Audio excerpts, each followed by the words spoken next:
Presiding Officer, it's clear that we need to make changes to support our agriculture sector. Our current direct payment system is deeply unequal, with the top 20% of claimants receiving 62% of the direct payments budget, whilst the bottom 40% receive just 5%. And we've heard today how the current direct payment system rewards intensive farming, often incentivising the least environmentally friendly land management choices. The current system effectively penalises those who are working hardest to serve the public good. So our new payment system must incentivise high nature value farming and end area-based payments which reward ownership at the expense of the public good. And it must provide as much certainty as possible for our food producers, because farming requires plans made years ahead, and our nature targets require the same forward thinking, neither of which is possible without clearer, longer-term strategies to meet these goals. Presiding Officer, in 2019, over 3/4 of the farming payment budget was paid exclusively on the amount of farmable land owned. This is a regressive system, rewarding land hoarding and often acting as a payment for those who need it least. And yet, instead of ensuring these large land holdings are being held and managed for the public good with responsible whole farm plans that demonstrate sustainable practices, we have payments which reward practices which are detrimental in the long term.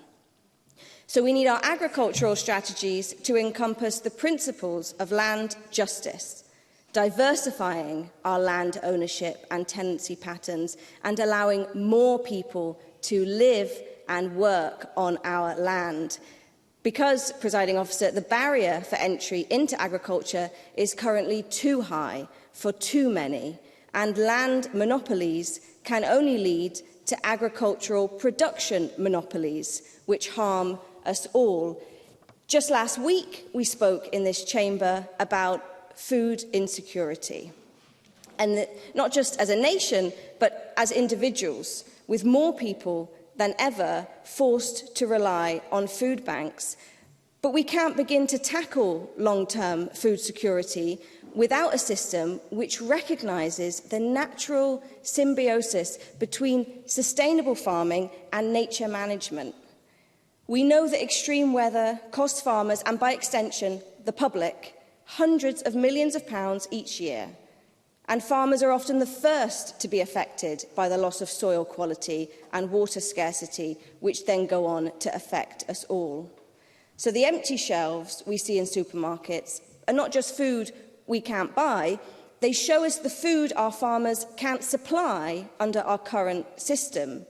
It shouldn't be the responsibility of farmers to slash prices, to inflate supermarket profit margins, and nor should the public be expected to pay ever-increasing food prices while supermarket share prices soar.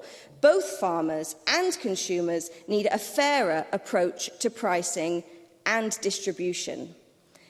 And for any government hoping to get by on the status quo, I'm afraid the message is clear. We need government intervention. We need a national industrial strategy. And yes, we need price controls. So to conclude, Presiding Officer, we've heard today about the deep flaws in our current payment system. We've heard about the lack of long-term strategy to meet biodiversity and emission goals.